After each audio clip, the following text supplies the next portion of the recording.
What's the stupidest argument you've ever gotten into? Argument with my ex about her $25,000 credit card debt with mostly plus 25% APRs.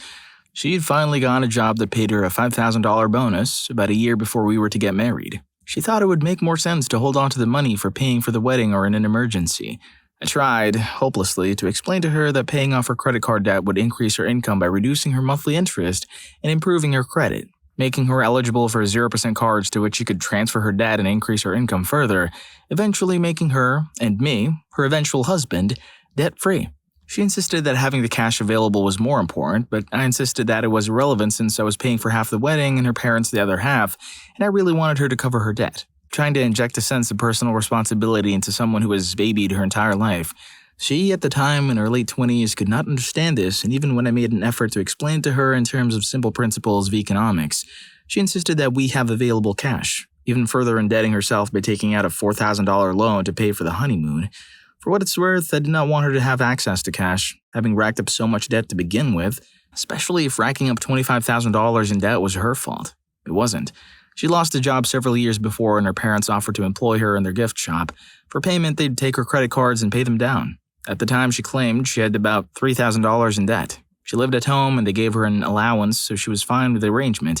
Along comes a little old me, engaged to her after dating for almost 3 years, putting it off a variety of red flags, and we start living together, getting our joint finances in order.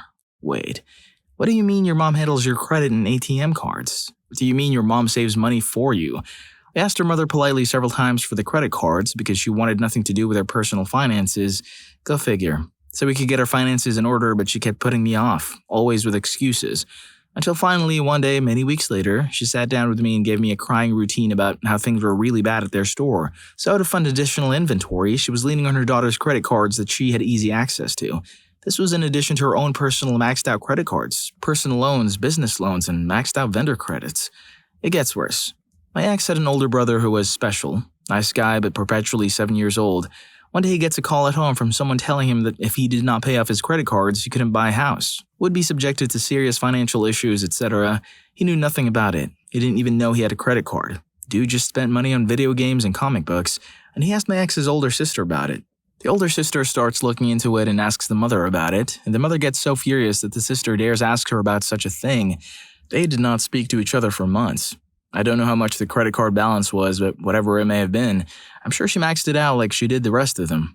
So clearly you can infer where my ex got her money handling savvy from. I bailed out of that relationship 6 weeks before my wedding. Why didn't I leave sooner? I was in the middle of a very long-term relationship and it seemed so difficult to call off a wedding, leading to a breakup and never see each other's families and shared friends. Almost easier to go through with it and deal with divorce later on. Hearing what I've heard from divorced people, that is absolutely not the case. Just explaining my mindset here at the time. Since then, I found out about other not-so-insignificant, but alarming nonetheless, things that made me happy I didn't go through with it. I even found out that she may have cheated on me at least 2 times. Once early on in our relationship with a boss of hers, and another time on a business trip in San Francisco. Look, I may have just wanted an hour of my time writing, but if one person hears this and gets anything out of it, I just advise that you not ignore those red flags. There's a reason for your instincts. Listen to them. I hope my experience helps someone make the right choice. Story 2. I work for an entertainment company and the owner is a professional magician. That's how he's made his income for the past 10 to 15 years, doing everything from Vegas-style shows and casinos to weddings and birthday parties. He was performing close-up magic. Think David Blaine or Chris Angel at a bar. He sees this smoking hot blonde and introduces himself. He starts off with the basic card tricks. After he gets her interested, he hits one of his biggest hits, turning $5 into $500. She flips. For the rest of the night, she doesn't leave his side, flirting heavily and asking how we did the trick. He's used to people asking, so he politely steers the conversation in a different direction. After the gig, he's about to leave and she comes up, asking if he wants to go to her house and relax. Once they get there, things start getting hot fairly quickly. But as soon as they started, she stopped and asked him how he did the trick. After telling her about 15 times that he won't tell her, she goes crazy, screaming and flipping out like a toddler who needs that candy bar. So he gets up, gets dressed, and leaves. About an hour or 2 later, when he gets home, his home phone rings. He picks it up and it's her calling him. He didn't give her his number, but it isn't hard to find since he uses it as his booking number for events. She's extremely apologetic and doesn't want him to think she's crazy, etc. She lets him know that she still very much wants to get together, so he hops back in his car and heads to her place. Once again, things get very hot very fast. Right before anything happens, she stops him and asks, "So how did you do it?" Once again, he declines. So she starts kissing all over him and about 45 seconds later asks again. She repeats this 3 to 4 more times. So he bluntly tells her he's down, but he will not tell her how it is done. She flips and puts bath salts on him. So he grabs what clothing he can, runs to his car, and leaves. When he gets home, he has about 8 messages from her, ranging from pissed off to apologetic. Story 3. Senior year in high school, it was a recent graduate. We had dated long before this and broke up for different reasons. Fast forward to 1 year later, and we confess our feelings for each other. Well, we've been together for maybe about 4 months, but we've been fighting over silly things and weren't speaking. He then texted me one morning before my first period class. It went as follows, if I remember correctly. Him: "Hey, we need to talk." Me: "Sure." Him: "This isn't working." Me: "What isn't?" Him: "Us." At this point, I know it's an April Fool's joke, so I go along with it. Me: "Oh, well, if that's how you feel." Him: "Yeah, sorry it didn't work out the way we wanted it to." Me: "Yeah, me too." After about 2 hours, I sent him a text saying, "I'm kind of waiting for you to say April Fool's, but if you're not going to, let me know before I start to get used to this." He very plainly responds, "I guess I chose the wrong day to do it." Well, damn. I start telling myself all the reasons why I would be better off without him. He was kind of a deadbeat, cheated on me the last time we dated and did substances on weekends. He was almost 2 years older than me, had a crappy job and had no plans to go to college. He would have only served as a deadweight. God, that's mean. He missed several college placement tests due to a hangover. Nice guy, but he was kind of patriarchal in a way. He never let me pay for my own meals or buy my own things, and he was very insecure. We talked about how we would get married someday and that I would be a stay-at-home mom. I started to realize my feelings for him were only there because I thought since we somehow drifted back together after a year apart, it made it true love. The truth was, I only wanted him because I couldn't have him. And now that I had him, it just wasn't right. 30 minutes go by and he sends me, "Is it too late to say April Fool's?" Yes. We ended up meeting up after school, and at this point, it was me cutting it off. I was planning to go off to college 8 hours away, and I knew he didn't trust me, and I knew the relationship just wouldn't survive. He says he understands, but still tries to salvage it. I say no, I'm sorry, it's not working. He's a bigger mess than I am. Again, nice guy, but it just wasn't for me.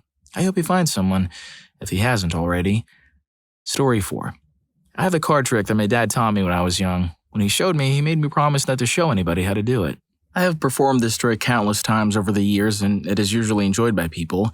They often ask me to do it again. No one has ever figured out how to do this. People have been on the right track or figured out certain parts, but never enough to perform the trick. I dated a girl for over 5 years, right after high school. She obviously saw me do this trick tons of times at parties and other social events. But one day, she asked me how to do it. I politely refused and explained why I would never show her or anybody. I would usually just respond with, "It's magic." She bugged me about this for days, and it went from playful pestering to frustrated anger. During this time, we went to another party. Again, I showed off the card trick multiple times at people's request. People kept asking me to do it and tried to figure out the secret. On the way home, she was livid. She was screaming at me, calling me names, accusing me of spouting BS, and somehow faking the card trick. I think my explanation of its magic was really starting to piss her off even more than usual. We got home and the fight continued. She was screaming, crying, throwing stuff, and just acting like a freaking crazy person. I'd never seen her act like this before. Finally, I caved. I showed her how to do the trick. It's such a simple explanation that it made her even more angry. The best part is the fact that she was so full of rage when I showed her. She didn't retain the knowledge of the trick. A few days later, she tried to do it for people but couldn't do it.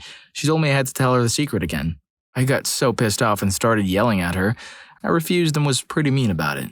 So freaking stupid. All of this is a little magic. FYI, the card trick involves finding the card that they pulled out of the deck. There are multiple ways to find their card. I'll change it up if I have to multiple times in a row. And no, I do not do this trick every day or even that often. There are some people I wouldn't do it around because I fear that they would see through it instantly. If we happen to be sitting around a deck of cards and people start doing their math-based tricks, I will watch their tricks and then do my own. The reason I had been doing it a lot around this time was because we had been hanging out with the same group of people. They kept asking me to do it because they wanted to try and figure it out. Story 5. At my old job, I'd gone to get something off the printer, and when I got back to my desk, the director came over to me and pulled me into his office for a word. "Jenny, you need to make sure you're wearing shoes." "I am wearing shoes." "You weren't just then, when you walked to the printer." Yes, I was." "No, you weren't. I saw that you weren't wearing shoes. Please make sure you're wearing shoes in the office. It's for health and safety." I was wearing shoes. "No, you weren't." "Yes, I was. I was wearing shoes." "No, you weren't." "Why wouldn't I be wearing shoes? Why would I take my shoes off to go to the printer and then immediately put them on when I got back to my desk?" "Listen, just make sure you're wearing shoes at all times." Baffled. I was wearing shoes. Here's another equally stupid argument. I was about 13 and my friend and I were watching TV at her house. An advertisement came on for Go Ahead biscuits. My friend said, "Those taste disgusting." "Yeah," I agreed. "Have you ever tried them?" "Yes." I hadn't, but I didn't want to admit to my lie. "No, you haven't." "Yes, I have." "All right then, what do they taste like?" "Disgusting." "You haven't even tried them." "I have."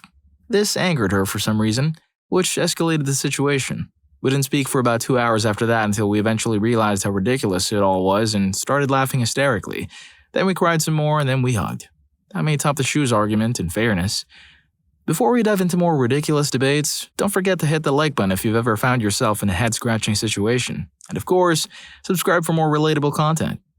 Story 6. My cousin said that her laptop was overheating and making a buzzing sound. Her friend piped up and commented that it was most definitely a virus, and she should take it to Geek Squad to have it removed. I said, "No, it's not a virus. It's probably your fan. Your fan is messed up. It's probably just dusty. Try cleaning that out." Note, I am not an IT professional, but come on. This girl got righteously pissed and told me that no, it was a virus. And she knows because she had the same issue with her laptop a few months ago and Geek Squad fixed it. This went back and forth for a bit with me insisting that a virus doesn't affect the fan function. It was literally a hardware issue. And she was talking to me like she couldn't believe how stupid I was to not realize that a virus was making my cousin's laptop fan bog down. I finally explained to her how viruses work and she stomped her foot like a child and exploded. "It's still a virus. The virus just deleted the file that runs the fan." I stared at her in disbelief. "The file that runs the fan? What is that, fan.exe? And she said, "Finally, you get it." She was so convinced that this was the case that my cousin, not noted for her critical thinking skills, believed her and she'd just take the laptop in to have it checked and cleaned. Whatever, if you want to pay out to have some smug a-hole at Geek Squad fix your laptop, that's not my business. Story 7. In college, I lived in a boarding house with 12 other girls. There were 3 bedrooms on the first floor. We'll call mine room number 1. The girl in number 3 and I were not the best of friends, but we got along okay. That is, until the saga of the windows. The house was over 100 years old and stuccoed. It was like an oven in the way it retained heat. Our room was right next to the living room, which had 2 huge windows. I liked to open the windows to get some air circulation in the house. The girl in number 3 had a window air conditioner in her room, so it was always cool. That, however, did not stop her from getting unreasonably irate that the common area was warm, and she decided that the reason it was so warm was because the windows were open. Keep in mind that while it may have been in the 70s or 80s outside, the interior temperature of the house was definitely in the high 80s. I was not alone in liking to open the windows, but because my room was right next to them, she assumed that it was always me who was opening the windows. One day she waited for me to open the windows, peering around her bedroom door. Upon opening the windows, she came tearing out of her room, screaming at me. I tried to explain to her why it cooled the house more if the windows were open. This all culminated in her screaming at the top of her lungs, arms flailing around and feet stomping. "You and your Thermodynamics!" She huffed off to her room. Later, she scrawled some notes and left them under my door. Story 8. That ferry boat ride to Disney in Florida, America is on the fence about liberalized healthcare, that Obamacare stuff. We were talking to some Puerto Rican family because they asked where we were from, and another dude in a Stars and Stripes t-shirt overheard me when I said Canada. "So, how's the land of super high taxes, expensive living, and poor healthcare treating you?" was the reply. "I don't know, I'm from Canada where we do have high taxes that pay for excellent public education, subsidized university education, pretty darn good policing, roads that are roughed up in the winter, and free liberalized healthcare." This little guy, me pointing at my son, was in the hospital for 5 days after he was born because of complications. It cost me $75 in hospital dispensary fees, and my wife had a single private room with him. That includes the provincial sales tax too. I've been in the hospital about 5 times in my life for real bad things that would have ended me and walked out without having to turn over my credit card or house. How good could it be? I just read that one of your politicians came down to the US for heart surgery. He's a politician. No one likes him, but he's still human. We paid for that trip and others like it all the time. Canada has 38 million people. We aren't going to build a single huge hospital and load it with expensive equipment that will be outdated just to treat stuff. We can outsource it to someone else for cheaper. And he kept baiting me with things like gun control, winters. Okay, no argument there, we do have winters. Education after high school, $13,000 after 4 years just in my own tuition about 20 years ago. It has since tripled in terms of tuition. And he even mentioned Quebec wanting to separate. Either this guy was well informed or he has been here before. I got off the ferry and the Puerto Rican family was just smiling. My wife wanted to crush me though. You don't know, he might have had a firearm. What, in Disney? I was more afraid of him falling over on top of me. Story 9. My friend and I got into an argument over whether chocolate would end my dog. Of course, I was arguing that it would, and he was arguing it wouldn't. Eventually, he went home and I went to bed. I woke up to my dog puking under the bed. I could smell chocolate.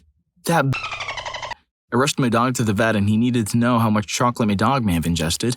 I called my friend, but he denied feeding my dog any. He had 80% dark chocolate when he was over.